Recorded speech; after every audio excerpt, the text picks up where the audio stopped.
2 Timothée 3, 1 nous dit ceci. Sachez que dans le dernier jour, il y aura des temps difficiles. Est-ce qu'on peut le lire tous ensemble à haute voix? Sachez que dans les derniers jours, il y aura des temps difficiles. Est-ce que les temps sont difficiles maintenant? Les temps sont-ils difficiles? Alléluia. Donc, on peut déduire, selon cette équation, que nous sommes dans les derniers jours. Alléluia. Prions tous ensemble. Seigneur, nous te rendons grâce encore une fois pour ton amour, ta bonté et ta fidélité. Merci, Papa, pour le privilège de ta parole et le privilège de ta présence. Toutefois, Seigneur, alors que nous allons pour entendre de ta part, nous réalisons combien nous sommes des hommes naturels, des hommes charnels, Papa, pour qui cette parole est souvent folie. Et de nous-mêmes, nous ne pouvons la comprendre. C'est pourquoi nous prions, Père, que tu étendes ta main sur nous et que tu nous aides à la saisir. Moi, afin que je puisse la donner sans crainte, ni faveur, ni hésitation. Nous tous ensemble, afin que nous puissions la recevoir, qu'elle puisse germer en nous, produire de fruits, et que ce fruit nous conduise jusque dans la vie éternelle. Et c'est avec action de grâce dans le cœur que nous te prions ainsi, dans le nom précieux de Jésus. Nous disons tous au nom de Jésus. Alléluia. Avant de vous asseoir, si vous pouvez juste battre vos mains pour le Seigneur et juste lui dire combien il est grand, combien il est bon, combien il est fidèle. Alléluia. Combien il est infaillible, combien il est inébranlable, combien il est unique à son genre, il est unique en sa nature. Lui seul est Dieu, lui seul est Seigneur, lui seul est Sauveur, lui seul est pourvoyeur, lui seul est protecteur. Alléluia. Et nous avons tout en lui. Nous avons tout en lui. Alléluia. Et vous pouvez vous asseoir. Et il n'y a pas d'équivoque, aussi bien en dehors de l'Église qu'en dedans de l'Église, s'il y a au moins un consensus que nous pouvons avoir avec le monde, c'est que nous sommes en train de vivre les derniers jours. Je ne suis pas là pour vous effrayer aujourd'hui. Je ne suis pas là pour vous mettre un sentiment de culpabilité. Mais je suis là juste pour dire à quelqu'un, tiens ferme, tenez ferme. Amen. Tiens ferme. Alléluia. Et il n'y a pas d'équivoque que c'est vraiment la fin. Et nous pouvons le regarder selon ce qui se passe dans le monde aujourd'hui. Eux, ils le décrivent différemment. Ils vont te parler de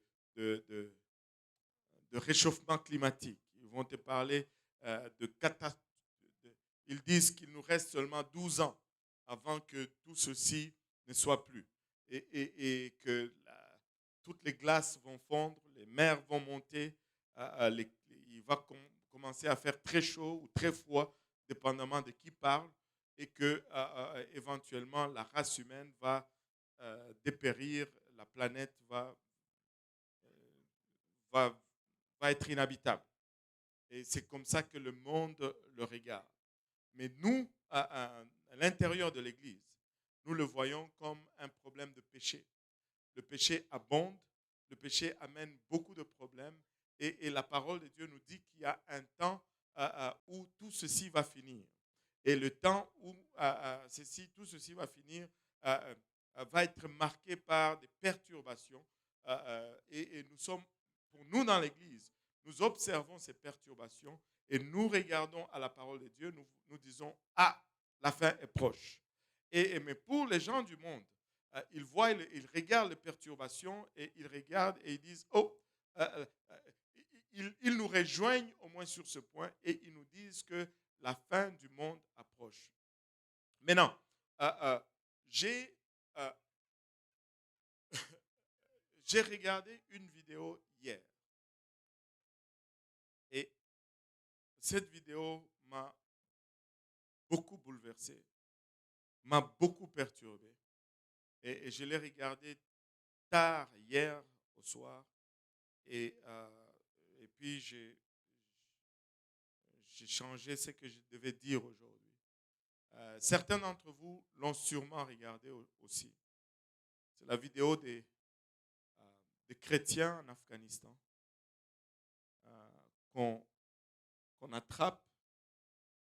Et la plupart d'entre elles, ce sont des femmes missionnaires qui sont attrapées, déshabillées, probablement violées, certaines d'entre elles, mis dans des sacs en plastique et laissées sur la place publique, en train d'agoniser et de mourir tranquillement et lentement, asphyxiées dans un sac en plastique. Et une de ces personnes est littéralement assise sur elle-même.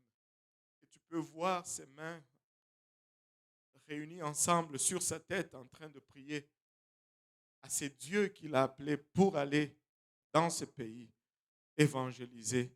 Alléluia. Ce sont là les sorts de nos frères et sœurs aujourd'hui.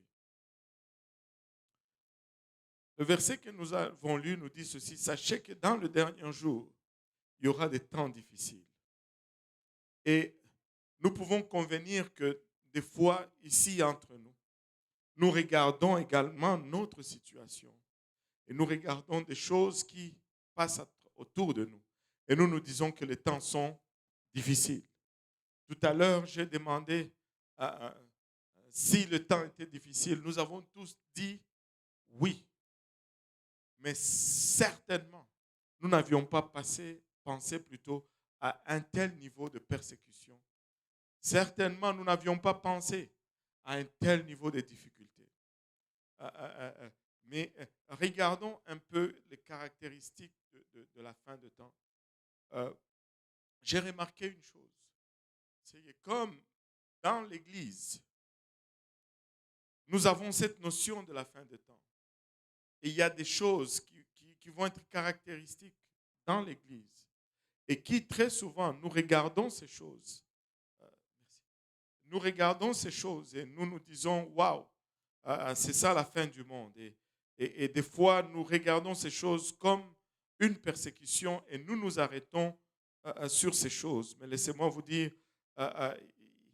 il y a deux volets en ce qui concerne cette persécution. Le deuxième verset de 2 Timothée 3 nous dit ceci: car les hommes seront égoïstes, amis de l'argent, fanfarons, hautains, blasphémateurs, rebelles à leurs parents, ingrats, irréligieux. Et ça nous liste toute une liste d'attributs. Et nous pouvons être d'accord ici entre nous que nous voyons ces attributs de façon régulière parmi nous aujourd'hui. Des gens sont vraiment égoïstes. Et tu n'as pas toujours besoin d'être en dehors de l'église pour voir des gens égoïstes. Allô? Tu peux voir juste, essayons d'organiser un banquet. Tu vas voir quelqu'un qui va aller là, qui va se servir comme s'il n'y avait personne en arrière de lui. C'est juste un exemple. Alléluia. Tu n'as pas besoin d'aller dehors pour voir un égoïste, ami de l'argent. S'il y a un fléau qui nous affecte le plus, c'est cet amour de l'argent. Dieu ne nous interdit pas d'être riches, mais Dieu ne veut pas que nous soyons en amour avec l'argent. Allô? Allô? Amis de l'argent, fanfarons, hautains, blasphémateurs. Nous blasphémons même. Et laissez-moi vous dire, il est clair, ce que je suis en train de lire, c'est ce qui se passe dans l'Église. Et nous sommes capables d'endurer cela jusqu'à un certain niveau parce que nous sommes encore là. Et ce n'est pas si pire. Et nous nous en plaignons de fois. Blasphémateurs, rebelles à leurs parents. Rebelles à leurs parents ici ne se réfèrent pas tout simplement à des petits-enfants qui ne veulent pas écouter leur papa ou leur maman, qui sont au maxi et qui veulent des bonbons. Et maman dit non et puis ils se jettent à terre. Ouah, ils crient. Non, c'est plus que cela. C'est toute une génération qui rejette les valeurs de la génération précédente. nous sommes en train d'observer une génération qui rejette complètement les valeurs de la génération de leur père. Aujourd'hui, le mariage n'est plus ce qu'il était. Aujourd'hui, la famille n'a plus la même valeur qu'elle avait. Elle n'a plus la même considération qu'elle avait. Le respect des aînés, ce n'est plus la même chose. Nous, quand on allait à l'école, le professeur, ce n'était pas Julie, c'était madame.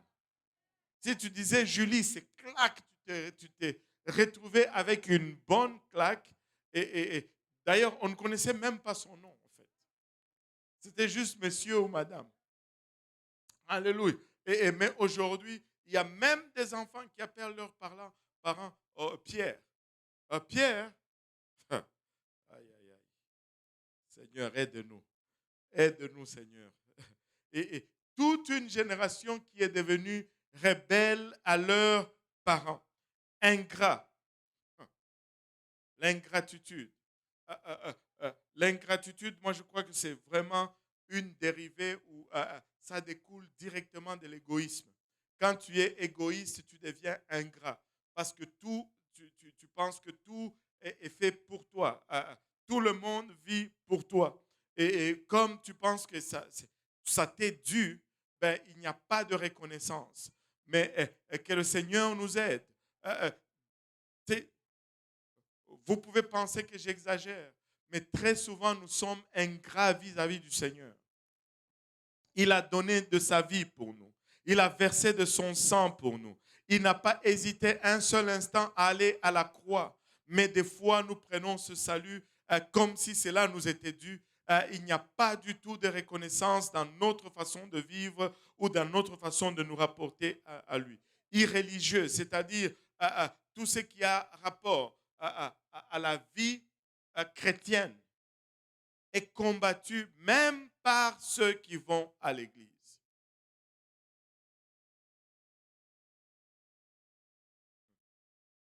On doit se battre avec les fidèles pour les amener à vivre une vie de sanctification.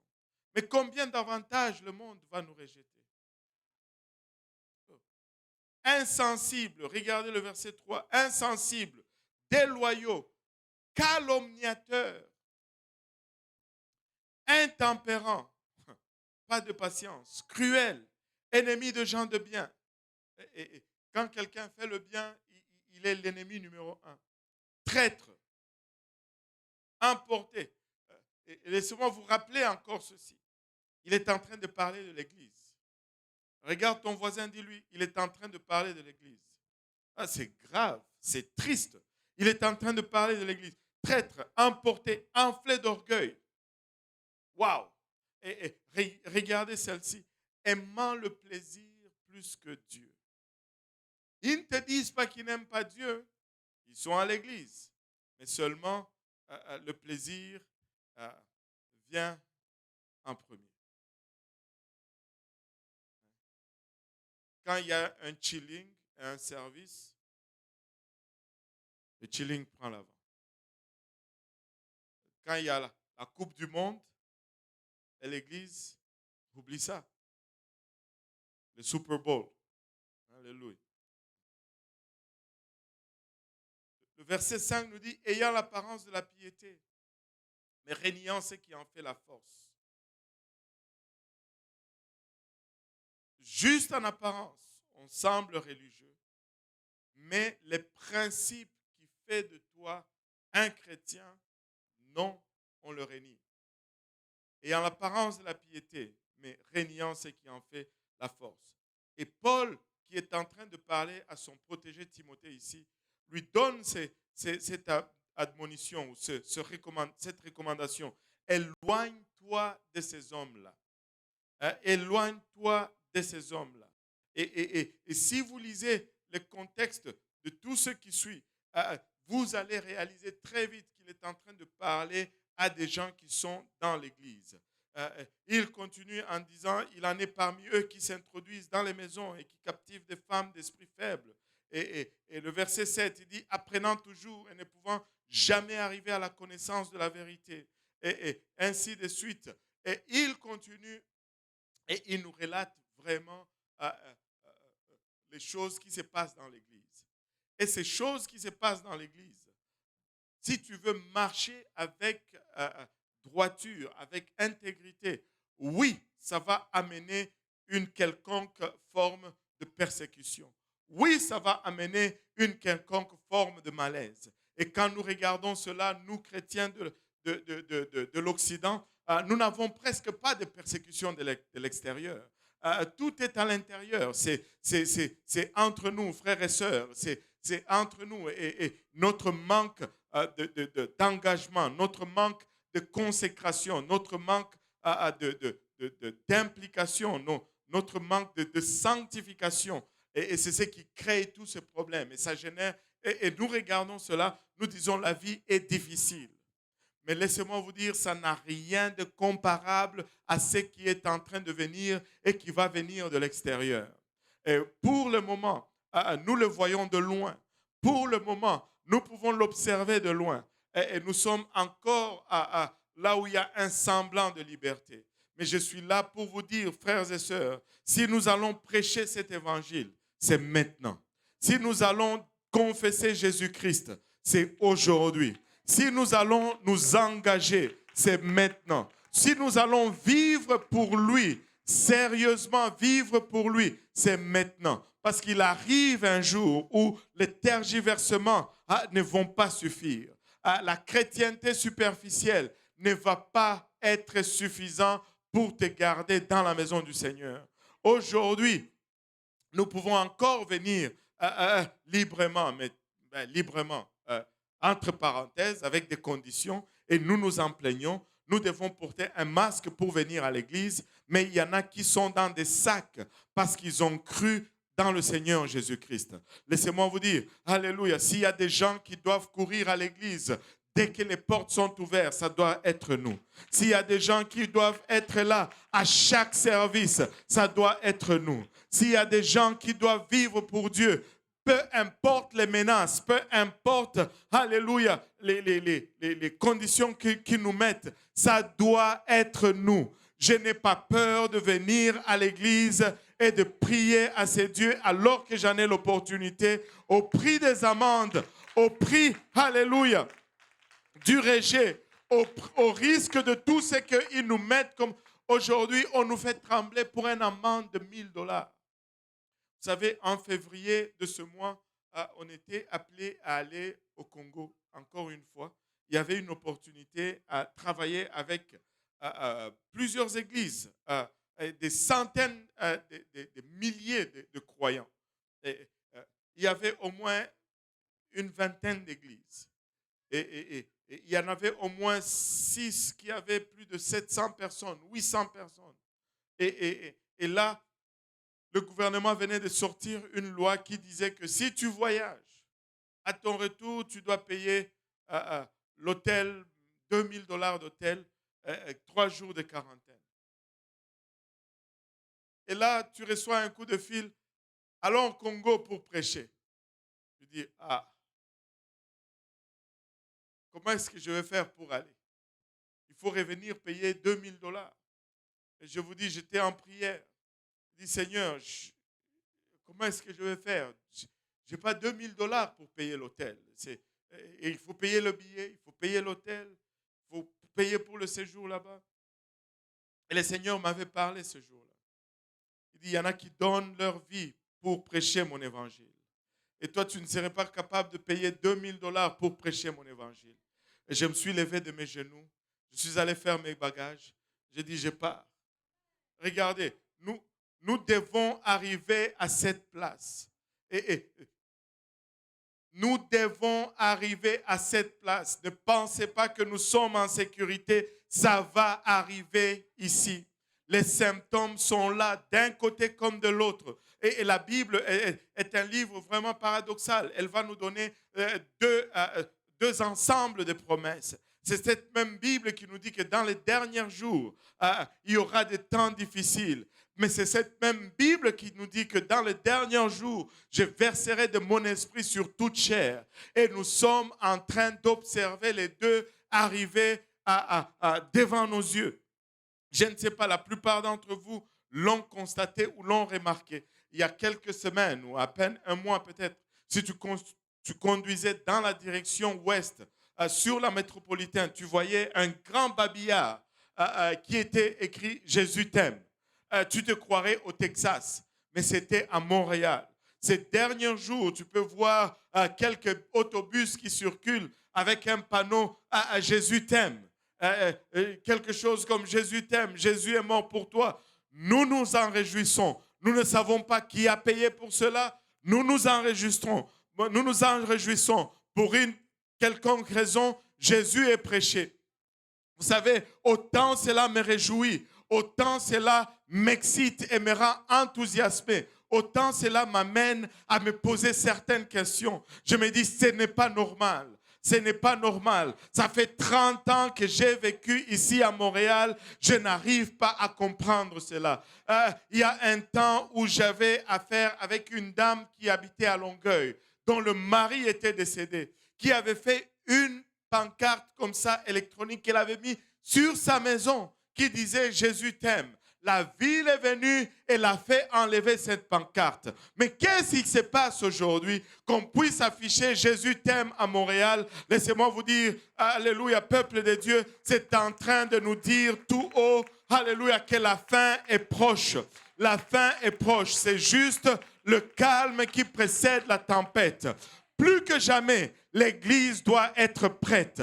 Plus que jamais, l'Église doit être à l'affaire. Plus que jamais, l'Église doit être au moulin. Nos réunions de prière doivent être les réunions les plus chaudes, les réunions les plus bouillants, les réunions les plus intenses qu'il ne puisse y avoir. Nous devons changer nos mentalités. Que nos fêtes ou nos pique-niques ou nos chillings aient moins de gens que nos réunions de prière. Nos réunions de prière doivent être plus achalandées, alléluia, que nos pique-niques. Alléluia, nos services doivent être plus achalandés, alléluia, que nos mariages. Des fois, tu arrives à un service de mercredi, il y a à peine 30-40 personnes ici aujourd'hui. Mais que ce soit un mariage, un samedi, il va y avoir 300 personnes ici. Et tous habillés aussi bien les uns que les autres. C'est le mariage. Oh, si on s'habillait comme ça pour le mariage le plus important, qui est le mariage avec Jésus-Christ. Si on s'est dérangé autant, alléluia, pour le seul mariage qui compte, qui va aller jusque, alléluia, de l'autre côté. Église, nous devons nous réveiller. Église, nous devons nous secouer de là où nous sommes. Nous devons, alléluia, plus que jamais, nous adonner à la prière et aux jeûnes. Et écoutez, il y a un temps, vous souvenez-vous de ce temps-là où nos conférences francophones commençaient le mercredi soir avec un service pré-conférence. Mais la semaine d'avant et la semaine d'avant, il y avait des gens qui priaient ici chaque soir. C'était comme un service chaque soir. Il y avait au moins 150 personnes qui priaient. Tu disais 10 jours de jeûne. Et tu voyais tout le monde perdait le poids. Tout le monde marchait comme des zombies. 10 jours de jeûne, tout le monde participait. Tout le monde était engagé. Mais aujourd'hui, tu dis 10 jours de jeûne. Pasteur, je travaille. Tu travaillais aussi avant. Amen. Alléluia. Rien n'a changé. Si ce n'est que tu es arrivé à une place un peu confortable. Rien n'a changé. C'est le même Dieu, même église, même parole, même ville, même démon que nous combattons. Nous devons juste devenir plus radical dans ce que nous faisons. Nous devons juste être... Avez-vous remarqué? J'ai essayé de regarder aux nouvelles aujourd'hui. Je n'ai rien vu. Rien vu sur ces chrétiens qui sont en train de mourir en accident, en Afghanistan. Je n'ai rien vu. J'ai regardé tous les médias. Même si tu essaies de le googler, je ne sais pas si ça dit googler, de le chercher sur Google, et tu ne trouves rien. C'est juste de personne à personne. Mais qui est seulement quelqu'un qui a des problèmes mentaux et qui cogne un musulman avec sa voiture. Tu vas le voir dans tous les journaux, tu vas le voir dans toutes les nouvelles, matin, midi, soir, et le lendemain, et après le lendemain, et même 2 ans après, lorsque son procès commence, on les passe encore et encore et encore. Mais ils sont dans des sacs, ils sont en train de mourir. Le seul crime qu'ils ont commis, c'est d'avoir annoncé l'évangile. Nous sommes ici à l'aise en Sion. Et nous nous plaignons de fois, oh, il fait trop chaud, oh, il fait trop froid. Non, non, non. Nous devons nous lever. Nous devons prêcher. Nous devons évangéliser. Nous devons être encore plus radical. Nous devons être encore plus intenses. Il y a des temps difficiles qui viennent. Mais si nous ne nous mettons pas à jour maintenant, nous n'allons pas pouvoir y arriver. Si nous ne nous ajustons pas maintenant, nous n'allons pas pouvoir y arriver. Écoutez, les promesses de la Bible vont s'accomplir. Bien sûr, quand nous voyons ces promesses horribles s'accomplir, nous sommes déprimés. Quand nous voyons ces choses arriver, nous sommes peut-être découragés. Mais laissez-moi vous dire, alléluia, si la Bible nous dit que dans les derniers jours, il y aura des temps difficiles et que ce temps difficile arrive, et que si cette même Bible nous dit également que dans le dernier jour, je verserai de mon esprit sur toute chair, laissez-moi vous dire que cela va aussi arriver. Cela va être aussi un fait. Oui, nous allons subir ces choses, mais si nous sommes prêts, nous allons voir le plus grand réveil que le monde n'a jamais vu. Nous allons voir le plus grand mouvement de Dieu, alléluia, que le monde n'a jamais vu. Et c'est vous et moi que Dieu a choisi pour vivre cela, pour voir cela accomplir. Mais si nous allons le voir s'accomplir, nous allons devoir nous aligner absolument avec la parole de Dieu. Nous allons devoir être tout pour Dieu et Dieu sera tout pour nous et nous allons pouvoir le voir arriver. Écoutez, si nous ne pouvons pas résister maintenant, nous n'allons pas résister aujourd'hui, plus tard. Si tu n'es pas capable d'accepter de payer $1 200 d'amende pour servir Dieu, tu ne vas pas être capable de mourir pour sa parole. Si tu n'es pas capable de dire non à l'oppression superficielle présente, quand la réelle chose va arriver, tu vas flancher, tu vas céder. Et la chose arrive, ça va venir sur nous.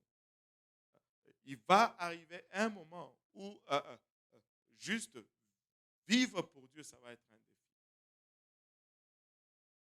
Ça va prendre tout ce que nous avons. Mais moi, je suis sûr, alléluia, comme il ne faillit pas dans ses promesses, moi, je suis sûr, alléluia, qu'il sera avec nous, alléluia, et qu'il fera exactement ce qu'il a promis de faire. Regardez cette promesse qu'il nous donne dans le livre de Jean, chapitre 14, versets 17 à 19. Il nous dit ceci, Jean 14, 17. J'ai pris le verset 17 parce que j'aimais le verset et il est très bon. Il dit l'esprit de vérité. Alléluia. L'esprit de vérité que le monde ne peut recevoir parce qu'il ne le voit point et ne le connaît point. Mais vous, vous le connaissez car il demeure avec vous. Alléluia. Et il sera en vous. Jésus est en train de leur dire, je suis l'esprit de vérité. Je suis avec vous maintenant, mais je vais venir et je vais demeurer en vous. Mais regardez le verset 18. Il dit, je ne vous laisserai pas orphelins, je viendrai à vous. Le Seigneur ne nous laisse pas orphelins. Alléluia. Si nous allons passer à travers les tribulations, nous allons être avec lui. Encore un peu de temps et le monde ne me verra plus. Mais vous, vous me verrez car je vis et vous vivrez aussi. S'il nous a promis la vie, c'est que nous allons survivre. Mais si nous allons survivre, c'est que nous devons être radicalement pour le Seigneur. Le diable est radical dans le mal. Il est radical dans ce qu'il fait. Et laissez-moi vous dire, ce qu'il est en train de préparer est énorme. est énorme. Et je vais vous dire pourquoi. Maintenant, vous pouvez ne pas être d'accord avec moi. C'est correct. On peut tous aller au ciel. Je crois que ce qu'il est en train de préparer, c'est le scénario final. C'est énorme. Tout le long, le diable a corrompu la société avec la promiscuité, l'alcool, la débauche, le crime. Mais avez-vous remarqué que quand la pandémie est venue et les bars ont fermé et les maisons de débauche ont fermé, et toutes ces choses ont été hypothéquées. Juste logiquement parlant, quand j'ai un bon investissement, la seule raison que je vais le sortir, c'est parce que ça va me rapporter plus.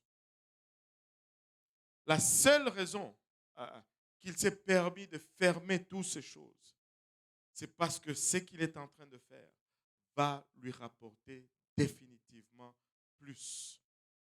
Et l'Église doit être prête. L'Église doit être dans la prière. Ce n'est pas le temps d'être tiède dans ta relation avec Dieu.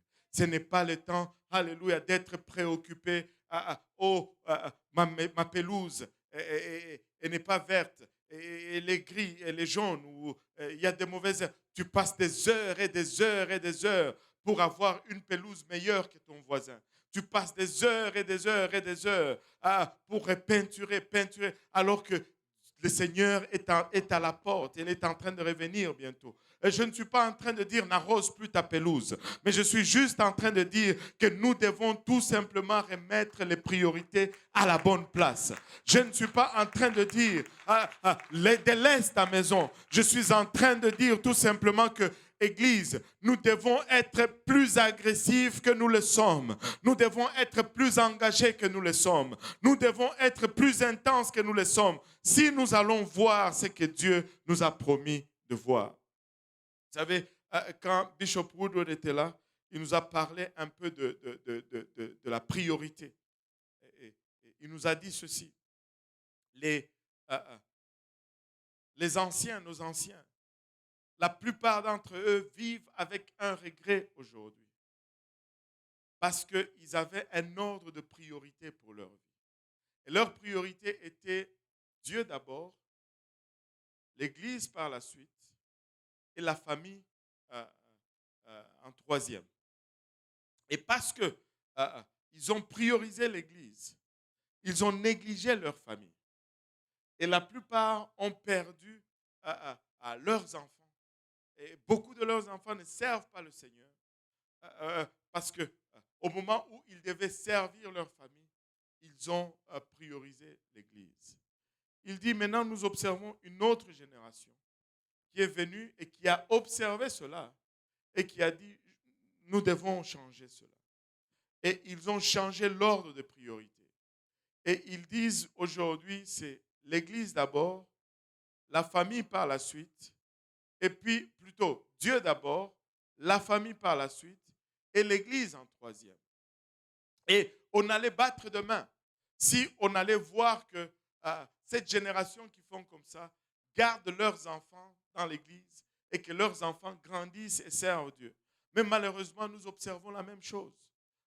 Ces enfants grandissent avec l'idée que l'Église n'est pas tellement prioritaire et ils préfèrent aller jouer au golf en famille que venir à l'église ou faire de telles choses. Et leurs enfants finissent également en dehors de l'église. Au fait, c'est parce qu'on a changé un extrême par un autre extrême. Et changer un extrême par un autre extrême ne résout jamais le problème. L'affaire, c'est que ça n'a pas besoin d'être linéaire comme ça. La bonne ordre de priorité, c'est que Dieu est au centre. D'abord, Dieu au centre. La famille est là. Les études là. L'église là. Mais ça forme une roue autour de ce Dieu qui est au centre. et ces choses tournent autour et tirent à leur substance de Dieu qui est au centre. Il y a de ces moments où c'est l'Église qui est au-dessus et ça doit être la priorité. Mais quand la roue tourne et que c'est la famille qui est au-dessus, la famille doit être priorité. Et quand cette roue tourne, il y a de ces moments où les études sont au-dessus et c'est l'école qui doit être priorité. Mais toutes ces choses doivent tirer leur direction et leur valeur de Dieu qui est au centre et Dieu doit demeurer au centre. Les priorités changent, mais Dieu doit demeurer au centre. Maintenant, je sais que nous sommes très malins, qu'au lieu de faire une roue de voiture, nous allons chercher une roue de bicyclette. Et nous allons prendre les rayons comme ces différents éléments. Et nous allons prendre un rayon pour l'école, un rayon pour la maison, un rayon pour le travail, un rayon pour les jeux de Monopoly, un rayon pour le jeu de Scrabble, un rayon pour le chilling chez le frère Yannick, un rayon pour... Et juste un seul rayon pour l'église. Il y a je ne sais pas combien de rayons dans une roue, mais juste un seul rayon pour l'église. Et cela ne va pas nous servir non plus. Nous devons être honnêtes, alléluia, avec nous-mêmes. Laissez-moi vous dire, les choses spirituelles sont éternelles et les choses matérielles seront toujours temporaires. Et plus nous investissons dans le temporaire, plus nous allons être déçus à la fin. Et lorsque la pression viendra, nous allons céder. Mais si nous investissons dans le spirituel, alléluia, ça va demeurer éternellement. Et lorsque la pression va venir, nous allons aussi tenir. Nous allons aussi tenir. Dieu doit être au centre. Les priorités changent. Alléluia. Mais nous devons toujours garder la perspective de Dieu sur tout. Alléluia. Nous devons toujours garder la perspective de Dieu. Alléluia. Dans ce monde d'aujourd'hui, dans les circonstances dans lesquelles nous vivons aujourd'hui, alléluia, nous ne pouvons pas mettre Dieu en deuxième plan. Nous ne pouvons pas mettre Dieu en deuxième plan. Alléluia. Si je dois changer mes études pour pouvoir servir Dieu, je vais changer mes études pour pouvoir servir Dieu. Si je dois quitter mon travail pour servir Dieu, je vais quitter mon travail pour servir Dieu. Je ne suis pas fou, je ne suis pas stupide, alléluia, mais je réalise, alléluia, qu'il y a une priorité suprême, alléluia, par-dessus tout, que je ne peux compromettre.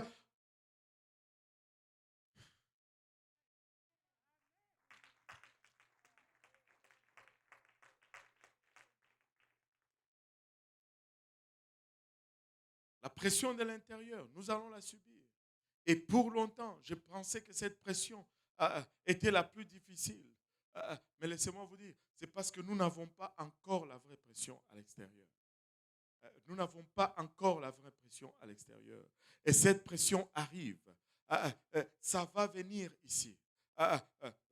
Nous sommes bien dans nos conforts, dans nos tours marbrées avec des tuiles au mur, des lumières, la climatisation.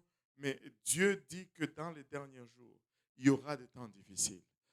Je ne suis pas en train de dire on va se défaire de tout ça. Oui, nous avons besoin des bâtisses parce que nous avons besoin d'une place pour nous rencontrer. Nous avons besoin d'une place pour nous former. Nous avons besoin d'une place où nous allons partir pour évangéliser. Peut-être que ça va être une place de refuge éventuellement. Mais nous avons besoin de ces places. Mais laissez-moi vous dire, ce n'est pas la priorité ici. Et nous ne pouvons pas nous plaindre. Nous n'avons pas le droit de nous plaindre. Nous devons juste nous atteler encore davantage à faire le travail de Dieu. Et quand j'ai regardé cette vidéo plutôt, des fois, il y a des questions qui commencent à venir en toi. Tu te dis, mais Seigneur, est-ce qu'il fallait vraiment que ça arrive comme ça? Non seulement c'est horrible, mais c'est humiliant, c'est dur. Les aurais-tu abandonnés, Seigneur? Qu'est-ce qui se passe? Comment pouvons-nous regarder cela et nous dire, yeah, je vais aller à l'église? Parce que quand tu vois de telles images, il n'y a que deux réactions possibles. Il y en a qui regardent ces images et ils disent, voilà, ils ont mis un espoir dans un Dieu qui ne fait rien pour eux. Si Dieu existait, si Jésus était vraiment ce qu'il disait, pourquoi est-ce que cela leur arrive? Où sont les histoires des anges qui secourent les missionnaires dans des situations particulières? Où sont les histoires des interventions divines qui arrivent à un moment? Laissez-moi vous dire, tu peux regarder cela et dire, ah, Seigneur, je ne sais pas vraiment si ce que tu dis est vrai. Mais aussi, tu peux regarder cela et te souvenir d'une petite fille qui a eu une belle-mère qui est venue dans son pays. Et cette belle-mère a perdu son mari. Et cette belle-mère a perdu ses deux garçons. Mais malgré cela, malgré cette apparence que Dieu l'avait abandonnée, cette jeune fille a regardé Naomi, elle s'appelait Ruth, elle a dit, où tu iras, j'irai. Ton Dieu sera mon Dieu et ton peuple sera mon peuple. Ruth, c'est Dieu n'a pas secouru Naomi lorsque son fils et lorsque ses fils décédaient. C'est Dieu n'a pas secouru Naomi lorsque son mari décédait. Ah non, non, non, non, non, non, non. J'ai vu Naomi être fidèle à son Dieu et mon Dieu sera, son Dieu sera mon Dieu. Alléluia. Et quand je regarde, alléluia, ces peuples, ces consoeurs en train de mourir dans des sacs en plastique, des sacs transparents en plastique, je dis, leur Dieu sera mon Dieu. Nous allons servir Jésus-Christ. Je ne sais pas pour vous, alléluia, mais je décide de le servir. Nous étions en train de chanter tout à l'heure, non, non, rien ne va me retenir. Et on chantait, et on chantait. Et c'était une belle mélodie. Mais laissez-moi vous dire que rien ne nous retienne vraiment. Que ça ne soit pas la persécution qui nous retienne. Que ça ne soit pas la Covid qui nous retienne. Que ça ne soit pas les lois bidons qui nous retiennent. Que ça ne soit pas quelconque premier ministre qui nous retienne. Que ça ne soit pas quelconque organisation humaine qui nous retienne. Alléluia. Que nous confessons, alléluia, que nous puissions vraiment vivre ce que nous déclarons. Rien ne va me retenir, que rien ne nous retienne vraiment. Alléluia. Qu'on se lève et qu'on avance pour Dieu, qu'on se lève et qu'on prêche cette parole. Alléluia. Que ce ne soit pas les finances, que ce ne soit pas une position au travail, que ce ne soit pas les conditions sanitaires aujourd'hui, que ce ne soit pas... Rien ne va me retenir. Si je dis rien ne va me retenir, c'est que rien ne va me retenir. Je vais servir Dieu, alléluia, en tout temps et en toutes circonstances. Je vais pousser vers l'avant, alléluia. Peu importe ce qui est dressé devant moi, je vais pousser vers l'avant. Alléluia. Et vous savez, regardez ceci. 2 Corinthiens 4, 14. Nous avons une espérance. Nous ne le servons pas aveuglement. Nous avons une espérance. Il dit ceci, 2 Corinthiens 4, 14, sachant que c'est lui qui a ressuscité le Seigneur Jésus, nous ressuscitera aussi avec Jésus et nous fera paraître avec vous en sa présence. Là, c'est Paul qui est en train d'écrire aux Corinthiens. Il est en train de leur dire, soyez encouragés. Même si vous mourrez, vous allez ressusciter. Alléluia. Car il dit au verset 15, car tout cela arrive à cause de vous, afin que la grâce, en se multipliant, fasse abonder à la gloire de Dieu les actions de grâce d'un plus grand nombre. Et regardez le verset 16. C'est pourquoi, alléluia, nous ne perdons pas courage. C'est pourquoi nous ne perdons pas courage. Ne perds pas courage, mon frère. Ne perds pas courage, ma soeur. Et lors même que notre homme extérieur s'est détruit, alléluia, lorsque même notre homme extérieur s'est détruit, notre homme intérieur se renouvelle de jour en jour. Notre homme intérieur se renouvelle de jour en jour. On peut tuer le charnel, mais le spirituel, alléluia, continue. Alléluia, car nos légères afflictions il appelle cela des légères afflictions, verset 17. Car nos légères afflictions du moment, alléluia, présent, produisent pour nous au-delà de toute mesure. Tu sais pourquoi tu ne peux pas le mesurer? Parce que les afflictions du temps présent produisent une éternité. Et quand on entre dans l'éternité, alléluia, tout ce qu'on a souffert va être réduit à zéro.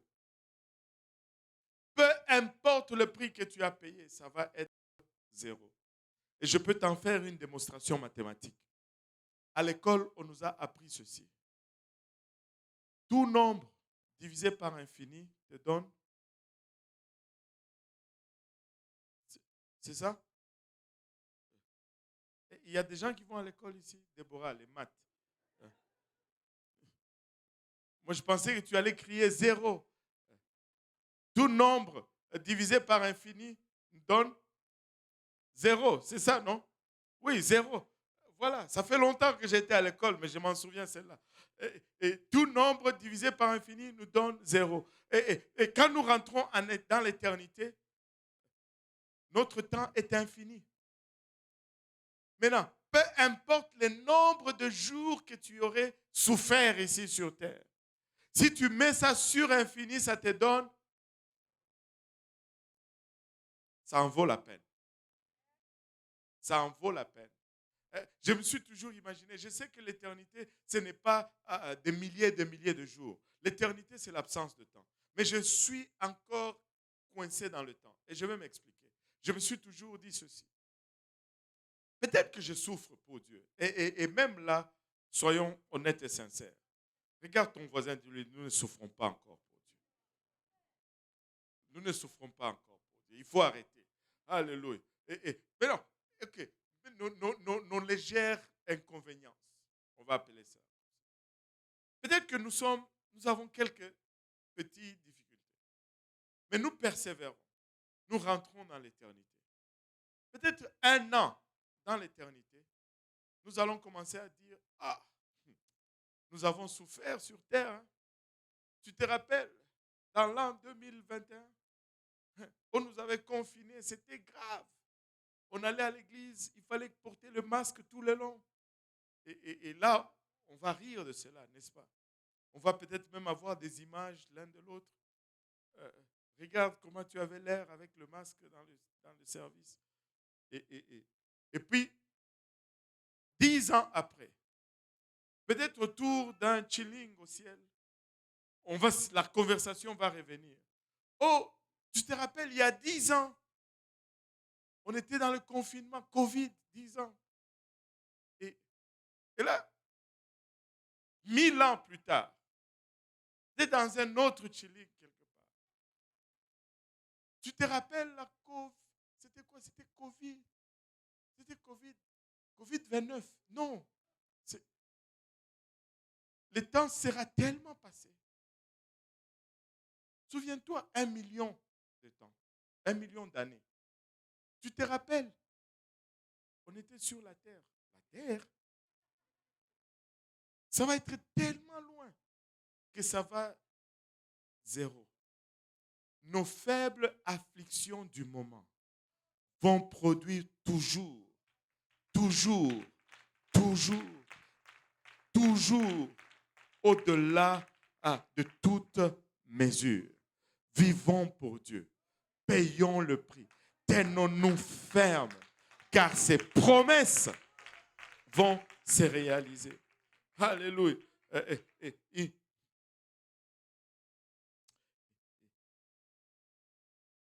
Regardez, il nous dit dans 1 Pierre 2, 19.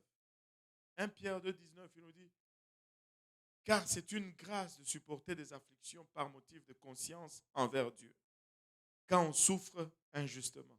Maintenant, Pierre s'assure ici, on a vu Paul, mais Pierre, quand il commence à parler, il s'assure ici que tu ne fasses pas, que tu n'utilises pas à tort cette promesse de Dieu. Il dit ceci, car c'est une grâce que de supporter des afflictions par motif de conscience envers Dieu, quand on souffre injustement. C'est-à-dire, je n'ai rien fait de mal, mais on me fait souffrir. Je ne parle pas de toi qui va faire une bêtise et qui récolte le fruit de tes propres stupidités. Amen. C'est quand je souffre injustement. En effet, il dit, quelle gloire y a-t-il à supporter des mauvais traitements pour avoir commis des fautes? Mais si vous supportez la souffrance, lorsque vous faites ce qui est bien, c'est une grâce devant Dieu. C'est une grâce devant Dieu. Écoute, les temps vont devenir plus difficiles, mais si nous tenons ferme, ça va être une grâce devant Dieu. Mais entre vous et moi, comment tenir? Je veux vous poser la question honnêtement et franchement. Vous n'avez pas besoin de me répondre. Que ce soit oui ou non, gardez vos bras. Si aujourd'hui, le Taliban prenait le Canada et qu'il venait et qu'il commençait à faire ce qu'ils sont en train de faire là-bas et commettait des chrétiens à la place des arts dans des sacs de plastique, est-ce qu'on va te trouver? Est-ce que tu vas dire, je suis chrétien, je vais croire? Laissez-moi juste vous donner un exemple dans la Bible. Il y a un homme dans la Bible qui s'appelle Pierre, très zélé pour le Seigneur. Au fait, Pierre, c'était l'envers de nous tous. Enfin, pour la plupart. Pour Pierre, les mots n'étaient pas d'abord dans sa tête et puis les prononçaient sur sa bouche. Pour lui, c'était le contraire. Le mot venait d'abord dans sa bouche et puis il les prononçait et puis après, ça allait à sa tête. Il était très zélé, très bouillant. Et le jour où il était dans le jardin de Gethsémani avec le Seigneur, il voit la cohorte d'armée. Vous souvenez-vous de l'histoire? Il voit la cohorte d'armée qui arrive. Et ils arrivent, il dit, que cherchez-vous? Jésus de Nazareth. Je le suis. Pap, il tombe. 3 fois, ces gens tombent. Et ça l'a boosté comme pas possible. Si toi, tu étais là, tu allais être aussi motivé. Il dit, c'est moi, toute l'armée tombe. Cette armée ne va rien faire. Et Pierre, il va prendre l'épée, il coupe l'oreille d'un soldat. Le Seigneur le regarde, mais qu'est-ce que tu fais? Il prend l'oreille, il remet. Pierre ne comprend plus rien. Et puis après, le Seigneur donne ses bains et il part. Pierre ne réalise pas. Il dit, mais tu as tout le pouvoir, tu as toute cette puissance. Tu peux juste claquer, il tombe. Mais qu'est-ce qui se passe? Sûrement, Pierre suivait de loin. Il dit, il va réagir, il va réagir, il va parler. Mais rien, le Seigneur n'a rien dit. Jusqu'à ce qu'il a été crucifié. Le Seigneur, Pierre était complètement dévasté. Il est mort. Là, il ne peut plus parler, il est mort. Pierre était complètement dévasté. Le zélé Pierre, l'audacieux Pierre, s'est retrouvé maintenant enfermé dans des maisons. Mais regardez le dernier chapitre du livre de Jean.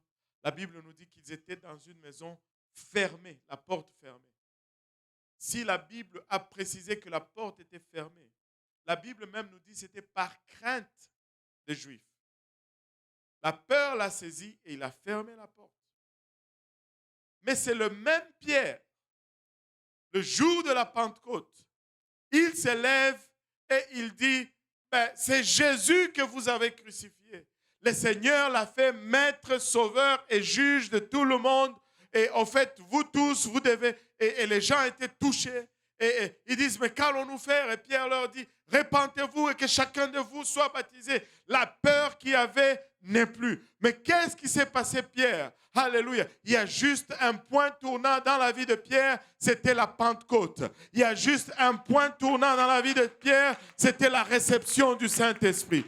Pierre, rempli du Saint-Esprit, était Pierre différent, alléluia, de Pierre vide du Saint-Esprit. Pierre rempli était zélé. Pierre rempli était audacieux. Pierre rempli était prêt à mourir, alléluia, pour le Seigneur. Laissez-moi vous dire, quand cette chose va frapper, il faut que nous soyons remplis du Saint-Esprit. Il faut que nous soyons en feu pour le Seigneur. La seule façon que tu vas y arriver, c'est que tu sois aussi rempli du Saint-Esprit.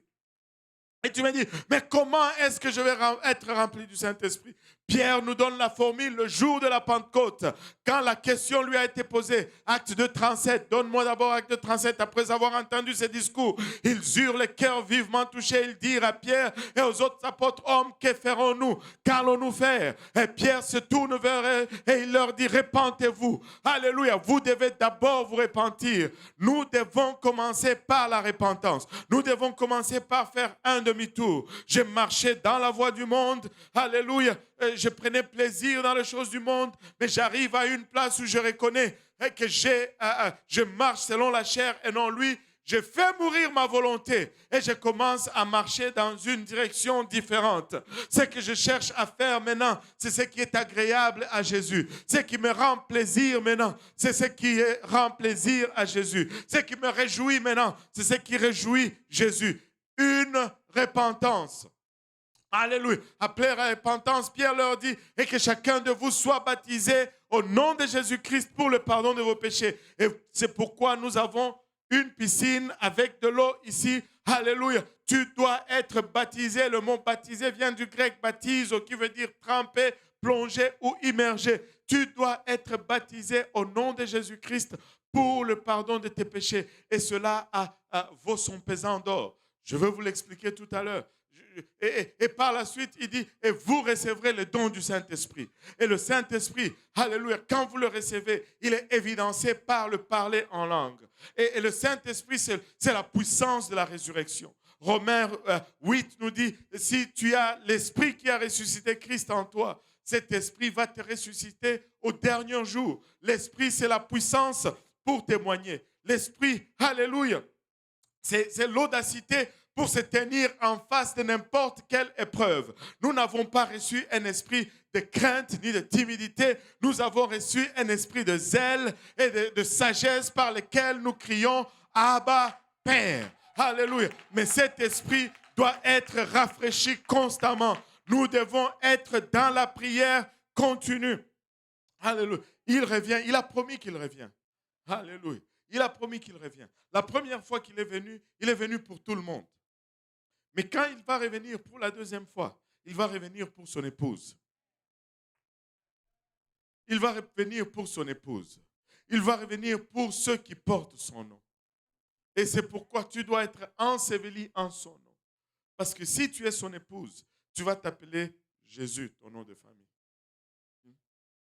Alléluia. Tu vas t'appeler Jésus. Amen.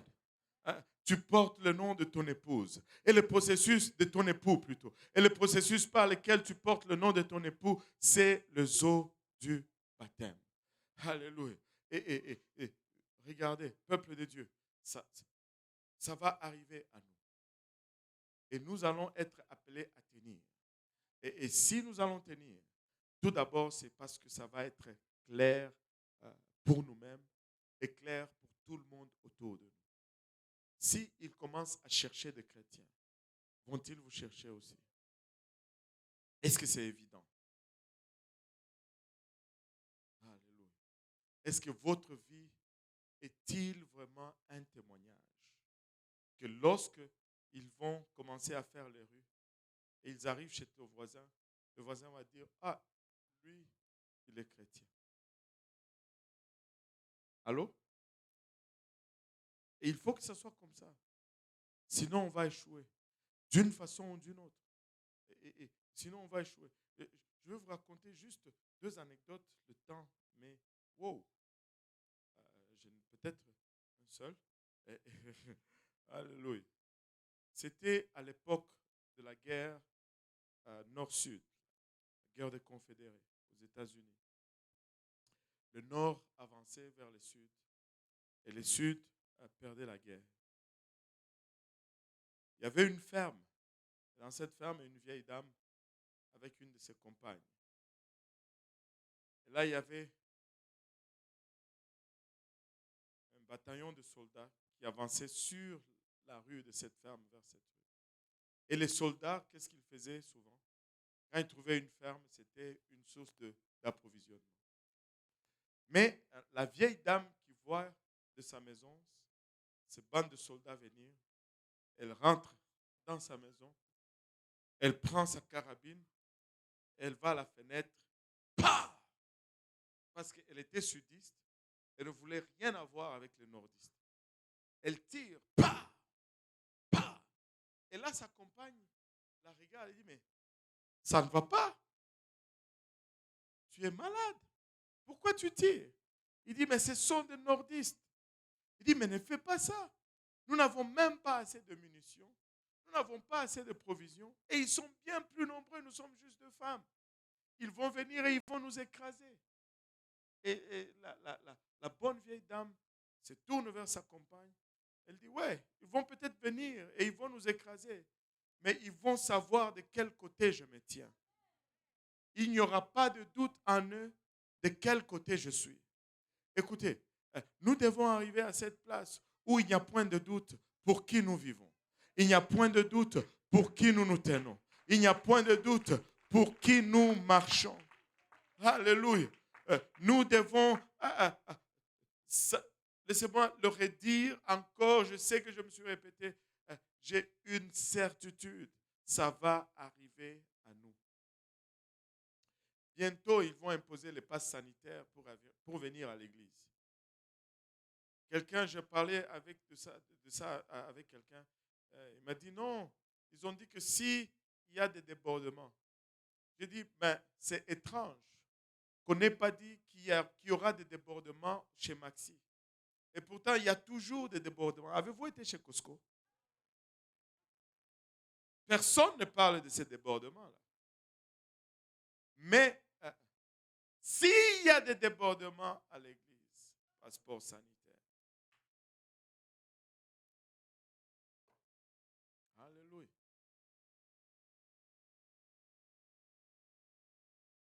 Qu'allons-nous faire? Nous allons prêcher comme nous n'avons jamais prêché auparavant. Nous allons évangéliser comme nous n'avons jamais évangélisé. Nous allons les déclarer encore plus fort et plus haut que Jésus-Christ est le seul, alléluia, et le véritable.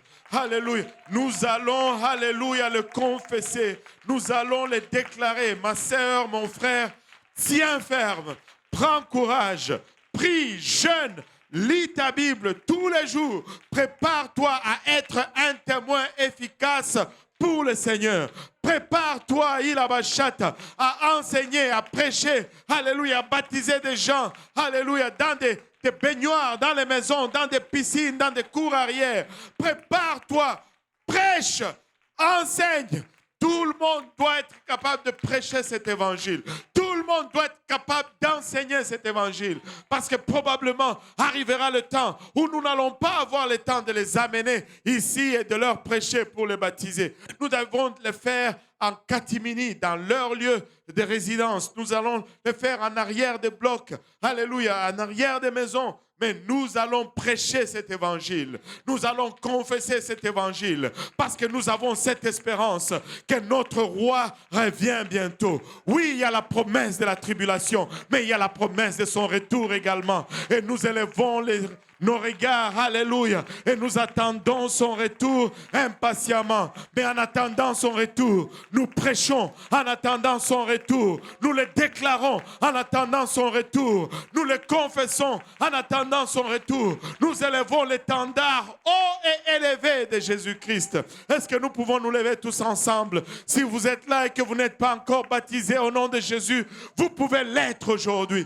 Vous pouvez faire de cela une déclaration aujourd'hui. Vous pouvez porter le nom de Jésus-Christ, alléluia, aujourd'hui et être son époux. Alléluia. Si l'Église peut élever la voix, si l'Église peut intercéder, que le Seigneur nous baptise, alléluia, d'un esprit de zèle, d'un esprit d'assurance. Alléluia. Irabashatara koloyaeta. Koromaya itara keleyaeta. Iramaya ketaraya etarabaolo boyosata. Alléluia. Si nous pouvons nous souvenir de nos frères, de nos sœurs qui sont en train d'être persécutés pour cet évangile alors que nous sommes dans le confort de sa maison. Alléluia, il abachata, en train de jouir de la liberté de l'Amérique du Nord. Alléluia, ibadayaeta. Seigneur, tourne ta face vers nous, Seigneur. Alléluia, tourne ta face vers ton Église, ô Père. Secoue notre torpeur, secoue notre négligence, papa. Secoue, papa, il abachata, notre manque, papa, il abachata de prise de conscience. Secoue nos priorités, Seigneur Jésus. Papa, il abachata, sors-nous de nos zones de confort, Père. Il abachata, une seule chose compte, parce que tout ce monde passera. Alléluia, nos diplômes resteront, nos maisons, il abachata, resteront, nos possessions resteront, mais seulement ce que nous aurons fait pour Christ, alléluia, subsistera, Père. Aide-nous, Seigneur, à prioriser. Aide-nous, Seigneur, à mettre nos trésors à la bonne place, afin que nos cœurs, papa, puissent être conduits également à la bonne place.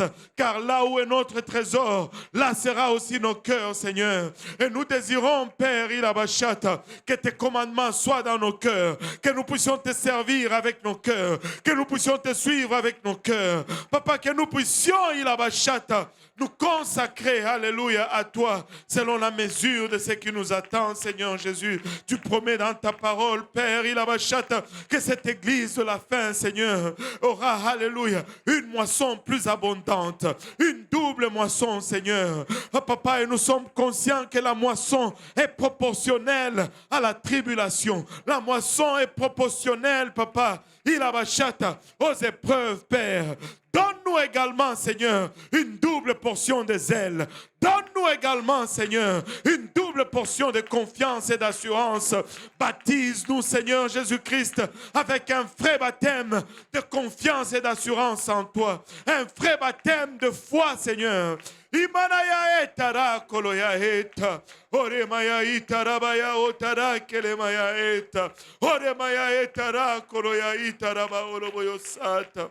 Au nom de Jésus, au nom de Jésus, au nom de Jésus, alléluia, alléluia. Si nous sommes tièdes dans notre marche avec Dieu, alléluia, c'est le temps, alléluia, de réchauffer notre marche avec Dieu. Si nous sommes timides, c'est le temps de jeter nos timidités dehors. Si nous sommes indécis, c'est le temps, c'est le moment de sortir de cette vallée de décision et de marcher avec fermeté. Alléluia. Si nous sommes encore préoccupés par les choses mondaines, la richesse, les accomplissements, laissez-moi vous dire, la parole de Dieu nous dit, recherchez premièrement le royaume et la justice de Dieu. Et tout le reste vous sera donné par-dessus. Laissez-moi vous dire, servons ce Jésus.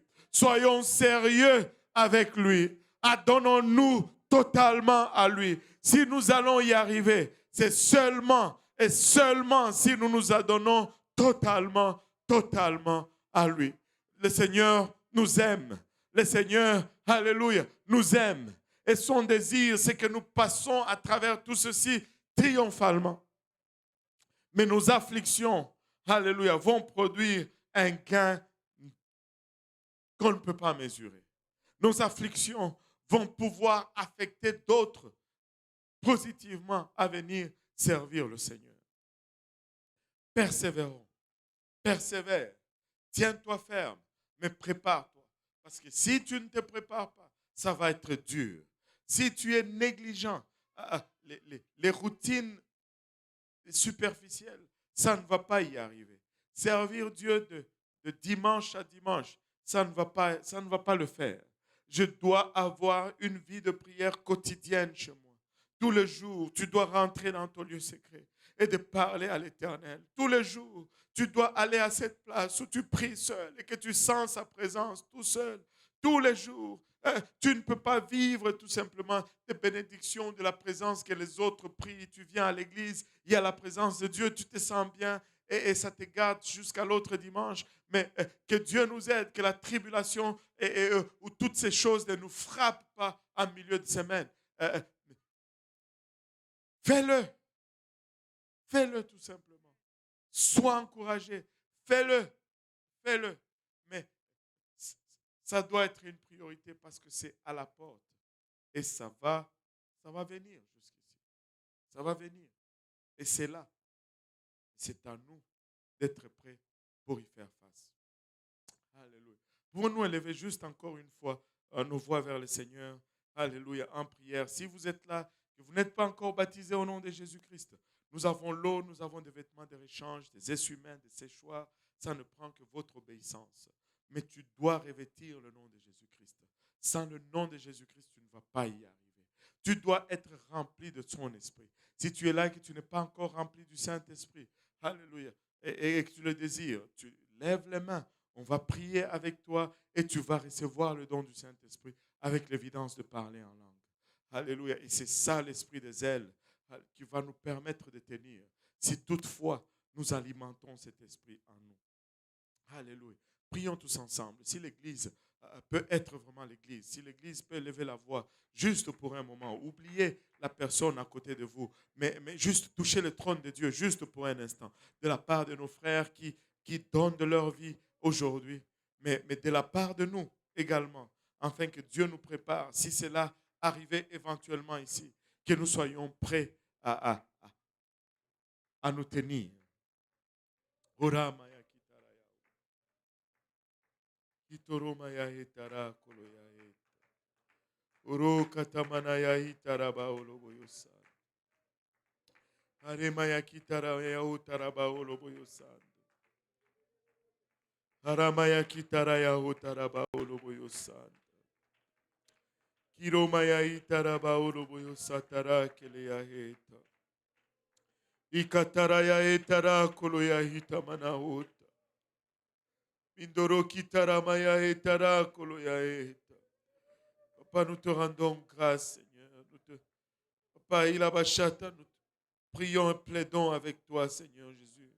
Papa, que tu tournes ta face, Papa, vers tes serviteurs et tes servantes en train de, Papa, il a bachata de subir des atrocités, Seigneur. Que tu sois leur force, Papa. Que tu sois leur bouclier, Seigneur. Que tu sois leur soutien, Seigneur Jésus. Il a bachata. Père éternel, il a bachitara koloyaeta. Tourne ta face vers eux, Seigneur. Papa, alléluia, souviens-toi d'eux dans ta grâce et dans ta miséricorde, Père. Papa, nous ne voulons pas questionner ce que tu fais, Seigneur, mais nous les amenons, Papa, par le bras de la foi devant ton trône de gloire.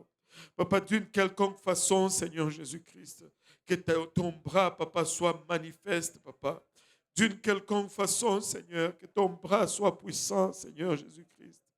D'une quelconque façon, Seigneur Jésus-Christ, il a bachata. Koro maya etara kele aeta. Ira maya kotara ya itara baolo boyosanda. Papa, il a bachata. Ne nous permet pas, Seigneur, de glisser, Papa, dans cet état de confort, Papa, de cet état de complaisance où nous avons tout, Papa, nous murmurons et nous nous plaignons, Papa, pour de futilités, Seigneur. Papa, ôte de nous, Papa, cet esprit de murmure et de complainte, Papa. Et Papa, il a baptise-nous avec un esprit de zèle, un esprit de compassion, Seigneur. Un esprit, Papa, d'adoption par lequel nous crions Abba, Père, Seigneur. Un esprit d'évangélisation, Seigneur. Il a bachata. Un esprit de vérité, Papa. Alléluia, par lequel nous ne tergiversons pas sur la doctrine. Un esprit d'assurance, Papa, il a bachata. Koro maya etara keleya eta. Kiro maya itara koloya itara ba oloboyosa. Orokotomana itara ba oloboyosa. Au nom de Jésus, au nom de Jésus. Au nom de Jésus, au nom de Jésus, au nom de Jésus. Irakitamana otaraba oloboyosa. Oremaya etara keleya itaraba oloboyosa. Alléluia, Seigneur. Alléluia, Seigneur. Alléluia, Jésus. Alléluia, Jésus. Alléluia, Jésus. Alléluia, Jésus. Alléluia. Eye ketereya etara kilaya itamanaya et. Irokotoroya itaraba oloboyosa. Romaya itara keleya etaraba oloboyosa. Oh, papa, alléluia. Raya itara koroya etara baoroboyo santa. Koromaya etara koroya.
Alléluia. Alléluia. Tu dois mettre ta maison en ordre, car le Seigneur revient bientôt. Tu dois mettre ta maison en ordre, car il revient bientôt. Alléluia. Alléluia. Alléluia. Alléluia. Alléluia. Tu dois mettre ta maison en ordre. Tu dois mettre ta maison en ordre. Koromaya itara koroya eta.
N'abandonnez pas la foi, ma grâce est grande, ma miséricorde est énorme. Revenez à votre premier amour. Écoutez mon serviteur, écoutez mon serviteur. C'est question de vos âmes, salut de vos âmes. Répentez-vous, je vous aime, je paye un corps. C'est pas une salle de jeu, c'est question de salut de vos âmes. Revenez à votre premier amour. Je suis l'Éternel, je suis l'Éternel. Si vous ne recevez pas ceci, si vous ne recevez pas ceci, vous allez périr. Il est temps de revenir vers moi. Je vous aime tant. Je vous aime, mes enfants. Revenez à moi. Revenez à moi. Revenez. Revenez. Revenez. Revenez. Revenez.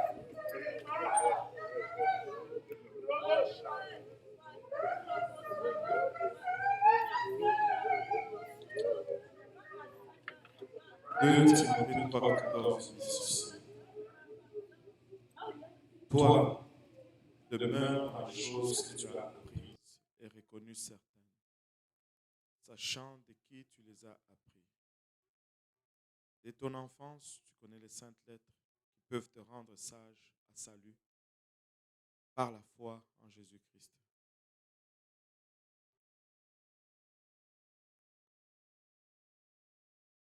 Demeure dans les choses que tu as apprises et reconnues certaines. Sachant de qui tu les as apprises.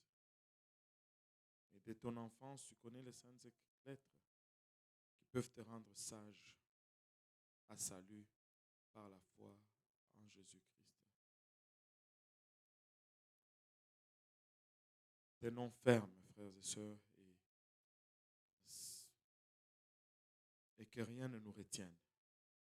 Amen. Que rien ne nous retienne. Nous pouvons battre nos mains pour le Seigneur encore une fois.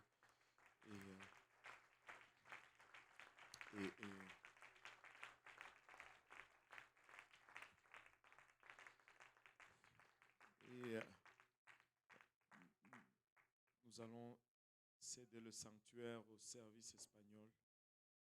Et s'il vous plaît, aidez-nous à désinfecter les lieux. Il y a tout le nécessaire à la sortie. Essayons de sortir assez rapidement. Si vous désirez rester prier pour quelques moments, vous pouvez rester prier, mais à 16 heures, il va falloir céder le service, le sanctuaire plutôt au service espagnol. Mais et si le Seigneur vous a parlé, ne repoussez pas cette conviction. Mettez votre maison en ordre, car il revient bientôt. Amen. Il revient bientôt. Le Seigneur vous bénisse abondamment.